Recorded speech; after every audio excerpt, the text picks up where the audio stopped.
Assalamualaikum warahmatullahi wabarakatuh. Hai anak-anakku kelas 9. Berjumpa kembali dengan Ibu Marwa dalam pelajaran Bahasa Indonesia. Pada pertemuan hari ini, kita akan membahas mengenai struktur teks cerpen. Pada pertemuan sebelumnya, kita sudah membahas mengenai apa itu cerpen, mulai dari pengertian cerpen, ciri-ciri cerpen, dan unsur-unsur cerpen seperti unsur intrinsik dan unsur ekstrinsik cerpen. Nah, pada hari ini kita akan membahas mengenai struktur teks cerpen. Struktur teks cerpen terdiri dari 4 bagian. Struktur teks cerpen yang pertama adalah orientasi. Orientasi pada bagian ini membahas mengenai pendahuluan cerita yang berisi pengenalan alur cerita, pengenalan tokoh dan penokohannya, pengenalan latar cerita seperti latar tempat, waktu, dan suasana. Struktur yang kedua adalah rangkaian peristiwa. Pada bagian rangkaian peristiwa ini membahas peristiwa-peristiwa apa saja yang terjadi di dalam cerita, tapi belum masuk ke permasalahan atau konflik dari cerita. Nah, struktur yang ketiga adalah komplikasi. Nah, pada bagian ini awal dari munculnya permasalahan atau konflik sampai dia menuju ke puncak konflik.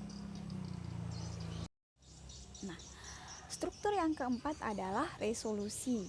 Resolusi ini adalah bagian pemecahan permasalahan yang ada di komplikasi. Dan ini adalah akhir dari cerita yang biasanya berisi amanat, baik disampaikan secara tersirat maupun tersurat. Nah, selanjutnya Ibu Marwah akan memberikan contoh cara menentukan struktur dalam cerpen. Di sini ada cerpen yang berjudul Anak Rajin dan Pohon Pengetahuan. Nah, pada paragraf pertama ini adalah orientasi karena berisi pengenalan dari tokoh Mogu dan penokohannya yaitu anak yang rajin. Nah, pada paragraf kedua sampai paragraf ke-11 adalah rangkaian peristiwa. Hanya berisi peristiwa-peristiwa yang dialami oleh Mogu dan pohon pengetahuan ini. Selanjutnya pada paragraf ke-12 sampai ke-24 adalah komplikasi karena berisi konflik yang dihadapi oleh Mogu dengan raja beserta pasukannya dan pohon pengetahuan ini. Nah, pada paragraf terakhir atau paragraf ke-25 ini adalah bagian struktur resolusi. Jadi di sini adalah penyelesaian permasalahan dari Mogu. Nah, untuk latihan hari ini silakan mencari satu cerpen, kemudian tentukan struktur dari cerpen tersebut. Nah, demikianlah pembelajaran kita mengenai struktur teks cerpen.